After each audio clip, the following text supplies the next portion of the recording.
let me ask you this. So you started this journey to free your father. Father ain't never getting out. They done some bullshit. Yeah. I want to know what that journey was like. How old? Because people don't understand how to fight and go as far as you went with your fight. They don't know the steps to take. Yeah. They don't know what to do or nothing. The day that you decided I'm about to take these steps to help my father get out, how old were you? And what were the first steps that you took? All right, so anybody know me know I clearly like I love my father. You know what I'm saying? He loved me. We got a super special bond. And I used to always tell him, Pop, I don't know how I'm gonna do it. I'm gonna get you out though, right? I'm just growing up. I'm like, Pop, I'm gonna get you out that jump. I'm telling you, man. All right, boom. And mind you, people don't understand this. Like my father ain't really have a whole lot of people. So when it's time to talk to a lawyer or go drop some papers over all that, I was doing it even before I was like older. Like that's because he could count on me.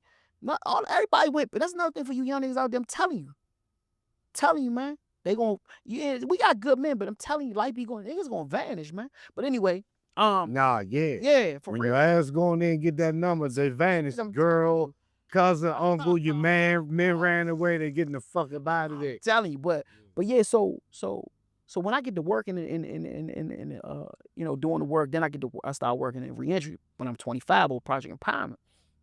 So I'm helping return. See what I'm saying? I'm working in the work. 2008 come. You mentioned American Gangsters. Now somebody that they did do a joint on that one was Cornell. Our big homie Cornell. I saw Cornell joint, right. So when Cornell joined, see that's 2008. I'm 28. My little cousin Alan was with me. God rest his soul. Closest thing to me. We go. I say, man, Corn gonna come around here. We shot the American Gangster joint around here. Me and him walking around while he talking to me. They getting the B-roll and all that. I said, I'm gonna wear a Free Tony Lewis shirt. That American Gang, that's the first time where Free Tony Lewis was like birthed to the world. Simultaneously, there used to be a club across the street called Mirrors. Wale shoot Nike Boost video. I wear the Nike. This happened like 2 months apart. Maybe a month apart. Wale video shoot over there in Mirrors. I wear Free Tony Lewis, so shit gonna be on MTV, BET, da. So that was in essence of like the first time I branded it, like put it out there to the world, right? But from there, once the American Gangster aired and the video all on MTV, it put. Now I gotta like do more to like really like make this happen. That's when I start reading up on laws. That's when I start trying to figure out who do I need to talk to. That's when I start even digging deeper into the case so I can understand their case fully, right? And then simultaneously, Obama come in office. So now you feel a little more hopeful that you got a black president and he starts to do things around criminal justice reform. When they did the crack versus powder cocaine, I took my whole Project Empowerment class down there and we sat in the chamber to advocate for them to make for the Fair Sentencing Act, basically, that what it actually became. The Fair Sentencing Act went down to be 18-1 instead of 100-1, powder versus crack, crack cocaine. I'm thinking that my father gonna be able to get back on that for sure. That's in my mind. But the Fair Sentencing Act said, oh, nah, it ain't retroactive. Then we go up. So I'm still doing a retroactive or mother. Whatever it's mean. You do something now, but you telling the people that already been victimized by the wrong laws now, and they can't. It's only about people getting charged going forward. That's crazy, right? Boom, 2-point reduction. Now I'm more established as an activist, right? So I put this whole campaign together. You know what I'm saying? I was reaching out to all kind of dudes in all these dudes that do street rap. I'm talking about national artists. Cause I'm telling you, this ain't nothing political. This street shit. Y'all should be trying to push this. You got any men in the feds? I'm listening to your music. Sound like you might got some men in the feds from what you say, but you ain't doing nothing. You hear me? You ain't doing nothing though to try to bring none of them home, right? So the 2-point. But shout out to my man Pusha T, man. That's where our relationship really has started. Cause he the one person who really told what you need me to do. Don't know me from nowhere for real. and said, man, I want to help you because I see what you be doing. He followed what I see how you repping for your father. You know what I'm saying? 2-point reduction wind up getting passed. I said, oh, I know we got him. I say, Dad, I think, Holmes, I think we good. We put in for the 2-point reduction. His lawyer like, nah, they ain't make that for dudes like you. They made that for guys lower level, not for you. 2-point reduction wasn't for no kingpin. We like, what? The kingpin now, 7 grams. You just have a little bit of a kingpin. Man, man, vicious. Yeah. So I will walk fat, but so but this is over years. We talking about this over a decade. You know what I'm saying? 12 years for we fighting. And so eventually though, I advocate for the First Step Act. I help work with the Cut 50 and folks that help write the First Step Act. You know, they asked me what I thought about when I went and advocated for it, knowing in my heart that I felt like my father wouldn't be able to benefit, but this always been about other people too. Because a lot of homies come home on a 2-point reduction. Eddie Mathis, Darren from up our street, like I can just name a few. So yeah, my father ain't get it, but some men got it. And all across the country, not just in DC, men across the country come home on a 2-point reduction. Something that I feel like we already know what happened with the Fair Sentencing Act and all that, with Obama and the pardons and all that. We First Step Act, Trump in office, but First Step Act gets signed. I don't think that's gonna help nobody that we know, right? Went out for the first read, but it was a little clause in there that made the Fair Sentencing Act retroactive. Right? So boom. Still, first Tone and Irk go for the jump. They get knocked down. They say, fuck that. Nah, her ruling don't apply. Nah, this say this. And they appeal that jump. Now, a lot of people have been either getting out, but I didn't get happy about it because I felt like they case and my father, they always saw my father, different. You know what I'm saying? Their case different. And then, the guy did, so it's really just him at this point. Okay? It's just him, right? Everybody else home. The other 28 people on this, they already home, right? And the guy is no longer serving time on that case. So my dad was the lone person on that case still serving time. When Tony and them appealed the joint and that's the first time I think when I felt like it reinvigorated, because I was waning home. I was like, yo, and I had to really accept that we might, in order for me to really believe that I could get him out, I had to accept that I might never get him out. I had to accept, man, he probably gonna die in that junk. My daughter's growing up and shit, bro, and I'm taking it, come then the pandemic hit, all the shit. Tony and Irk got back. I felt reinvigorated. Pusha T connect me to Brittany Barnett. Pusha and Lauryn Hill did a song called Coming Home.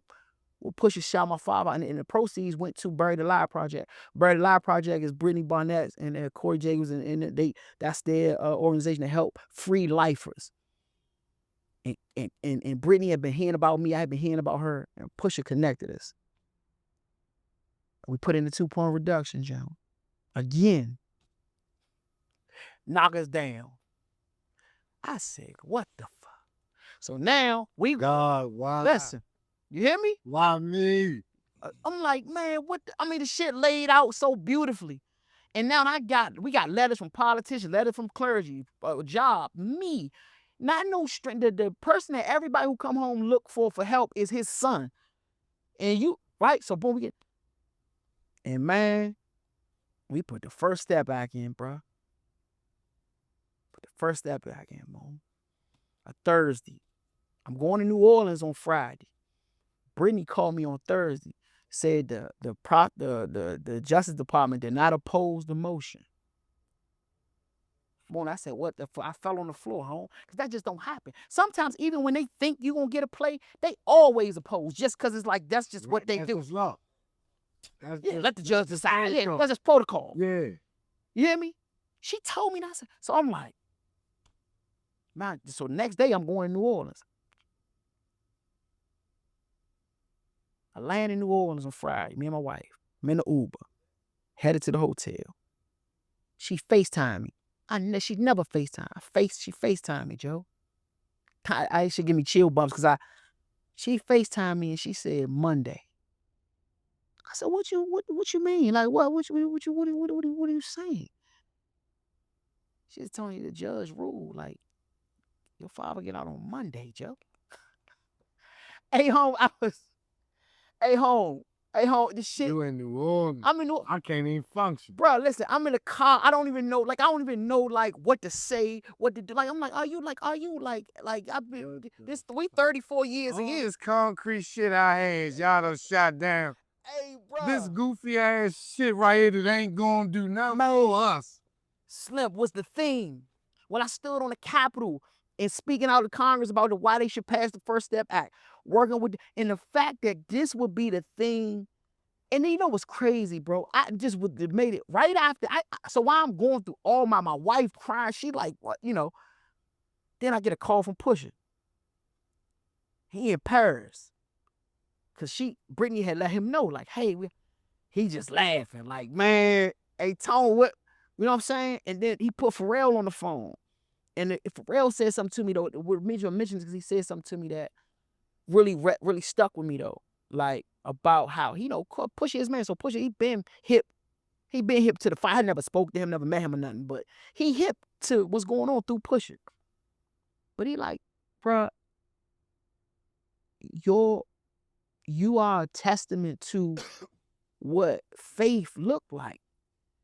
Like, I don't know if you know this, but you make a motherfucker look at you and say, man, that's why you gotta hold on. Like, you know what I'm saying? Like, and every time I got weak a lot of times, man. Every time I got right there, but I never was gonna quit, but it just would be something. And that's why people that say how much I helped them in their life, they helped me. This work helped me. Every person that I ever been around, and any program I ran, whatever, my job, all that shit, it helped me keep going. And it really was really bigger about than just my father. You know what I'm saying? And I'm just so happy though that chapter, you know what I'm saying, my life, and every day that we going out together to work at this, like, it's the most surreal thing for me, even still 2 years in of his freedom, man. It's just still like, like, damn. And me and him, like, we always say, like, man, maybe only me and you really get it. Like, I'll be like, man, you can't believe this shit. I'm telling you. So yeah, man. That's how I be my sign. Tell Tony you gotta get in this situation room. Oh yeah, definitely. You gotta get him up in this situation room, man. Sure. And so listen. Let me do a 360 one. Now I remember back in the day growing up, it used to be Michelle used to live right there. And she used to have Muffin the Tosh, and there's a bunch of bitches in the house, and they was just going hard. They was doing their thing. And then we had Keisha and Tamika and Danielle, and shout out to the Freemans, you know what I mean? The Freemans, you know what I'm saying? As a man, and people now see the type of person that you are. Yeah. Do you think a man should tell a woman how to dress? As like what not to wear? Is that what you mean? Right. What's inappropriate? I look at it like this, bro. I feel like I'm a man of high self-esteem, high confidence. Me personally, like, I trust my wife in a way in which I feel like she can wear whatever she want to wear. You know what I'm saying? But I know there are also certain things that my wife just not gonna wear. Not because I don't want her to wear it. That ain't how she dressed. That ain't what she into, right? And sometimes I feel like, I think people got to be very aware. Like, you can't meet somebody under a certain precipice or a certain thing, and then all of a sudden they get with you and you want to change them. Like, that's just not. I ain't never really been into that, and I also ain't never wanted to really deal with a woman that a dude ain't want. And if you got a beautiful woman, whether she got on showing cleavage or she got a burqa on, man, dudes gonna be attracted to her. So I don't put a whole lot of, you know what I'm saying? I always is about, like, women respecting themselves no matter what, right? Like, carrying themselves with a certain level of respect. But I feel like a woman should wear what she can wear what she want to wear. But there's a time and a place for everything. But I ain't really on that. I like to look at my wife. So she wears something like, cause that's how I see it. You feel me? That's how I see it. Like shit, go ahead. You know what I mean? Yeah, put that shit on. Put some heels. I be telling her too. Sometimes you don't be wearing heels enough. And she taller than me too, right? So when she put heels on, she really tall. I be telling her, I hope you don't feel no way. That's what I used to say to her. Like we first started dating, man, put them. We take a picture. Fuck you, bending your leg for you know. Cause I ain't on that. I like them so. I ain't got no complex. You feel me? You with a man. You feel me more? That's what I used to be on. You with a man for real. Yeah, she got the picture eventually, but yeah, dog. Now at 45, man, I ain't with that. I ain't. So let me ask you this, and you married? Yeah. So married couples, women come in here, you know, people coming to DC trying to have a good time, want to go out and eat, want to go out and party, have a good time, not get killed, not get robbed. Yeah. You know what I mean? Yeah. Where they can go? Shit. Y'all, hold up, man. Hold up. go ahead. Now I gotta put you on the spot because you married. You speak so highly of your wife. You ain't taking her out, man. Like what? All the time. All right, then. No. What I was about to say is, Tim, that question right there. What I was gonna say is, Tim, we're the best city in America, man. I tell you. We're the best. Listen, so like Especially for food. for if you In the shirt there, listen, listen. And my point, what I was gonna say though, home, was really and truly whatever you want. I'm talking about whatever cuisine you went to, but for us, for me and my wife, like probably if I had to, we gonna do Joe's. We gonna do probably and I don't want to just say all trendy shit, but like Philippe, Del Frisco's, but then we a Brazilian spot we love called Cana. Amazing Brazilian spot called Cana on 18th Street.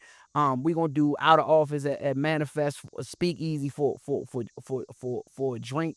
You know what I'm saying? You got St. Anselm's over at Union Market, El Presidente. You got Albi. You got Sushiria. You got Mate. Or that might say Naraya, you got it depends. I don't know what people like, but it's everything that you could want. And all the other finer restaurants, all the fine restaurants and other places are also doing what? They opening up a spot here. Like this is it for so many Black Sword in the Palisades, like for so many of us that grow up here, man, so many parts of this place that we don't explore. You know what I'm saying? In back in, I don't feel like we getting old to say back in the day, but it wasn't as many. It's so many spots. Oh, the joint. Look, there's a joint called Slugg, rooftop joint, Lamar Hotel right here on 2nd and M. And I really don't be like giving away my spots. Don't fuck my spots up. But, oh, yeah, Sandra, you think I ain't look down because we're going to fuck you up. Because you motherfuckers don't know how to act with enough of these something special. Yeah, man. Hey, we're going to jump your ass. We catch you. We know we jump. We're going to have that look. Hey. Fucking you up. And one of the things I hate that I think all the premature death and all the mass incarceration did to our city too, man. Like that I'm blessed. I feel like I had a opportunity to be attached to, and I got to experience stuff and got influenced by y'all and all that in this way. Man, a certain level of class that we had, man. So like, you don't care how tough you is or what gangster shit you want, but it was something you had to have a certain level of class. You're cool, yeah. And there's so many spots in this town, so many little bars and lounges and hookah and cigar bars. And I'm a cigar guy, so I be in TGs and Cafe Monte Cristo. You know what I'm saying? Like, it's just stuff, y'all. That's it. It's stuff out here, man. And a lot of you young dudes, y'all sit around y'all way and you blow a bag, you going to the liquor store, buying, the 42 and the Zool and this and this and this and all the weed and all that. You can do that. But step out, man, explore your city. Do drop in on a Sunday, especially for y'all. I'm married, right? So I'm saying this, right? I'm married. I've been married 10 years, been my wife like 14 years. Homes. You young dudes that's single, son. It's the most beautiful. I mean, what you got to what? Like, are y'all crazy? Y'all think about what y'all gonna spend? Y'all crazy, man. You know what I'm saying? People from all over the world, homes all over the world, not the country, the world flock here. right? To chase their dreams. Chase they. And we act like we in a nightmare, homie. Some of they trying to move. Y'all tripping. Go where? To do what? Go where to do what? As a black man? See, this the number one sticky business right now. In the fucking country. Are you crazy? Where you going? And to do what? Well, though, after you been all this time, ain't got no money now, you don't want it. You want one. You want to go somewhere else and struggle. Come on, and Joe. get mad at them. Come on, Joe. So, Come on, man. So, let me say this. And a reason for me having Slugg in the Situation Room is because I want y'all to see, like I told y'all, about the tough guy. A strong, bad, solid motherfucker, right? When the millions of dollars and the murderers and the hitters and the killers and every motherfucking thing was gone, he was out here filling out job applications and shit. You know, man out here with his family, taking care of his family, you know, helping the community, a great, great, great leader in the community. It's people like him that we got to support. We glorify the rappers. We glorify the murderers. But for every person that's out here, you a street nigga, you out here on the block trapping, think about getting up, going to work every day and providing for a family off your 8 hours. You may have to get a part-time job or second full-time job. A lot of people don't want to do that, not willing to do that. Is a person that has done that. Not only has he done that and had to struggle financially, but also made himself available for his community outside of his family. And if we don't look at people like him, then what the fuck good do we got in the world? Like, what the fuck we doing it for? Do we get up every day to go out just to be a mass murderer? That's like some type of sickness, you know what I'm saying? You ain't killed more motherfuckers than me. I'm telling you, you ain't attempted to kill more motherfuckers than me. That shit is sickness if that's what you crave doing. But as a man, no matter whether it's in your superstar career, your acting career, your dance, whatever it is, you want to provide for your family, your big house, the cars, the, you know, whatever. And a lot of y'all are not successful at doing what you're doing. You're in the street struggling. And you look at a person who gets up every day and work for his and provide for the community and take care of his family, and then you go to jail and you're going to be calling him to try to help you out. So you got to support these people and make sure that you recognize this Tony Lewis Jr. And everybody here, you can reach out to him, bro. He's going to try to help you in any way he can. So before we go, I got a question. And I ask everybody this question. It's a universal question. Some people, when they got up today, they didn't know they was going to get killed. Some people got up today, they didn't know they was going to jail. Some people been born today. Some people jumping off the porch today. Some people deciding to go straight today. Yeah. Some people getting released today. Somebody became a millionaire today. If you could say one thing to everybody that could be an impact in their life, what would you say? Don't get taken. And what I mean by that is there are things that's out of our control. But for the things that we can control, that's what helped me get here. Every day I woke up not to get taken. A nigga to take my life or somebody to take me to prison. If you can stay free and stay alive, you can change your circumstance, whatever it is. So don't get taken, is what I would say. Hey, listen.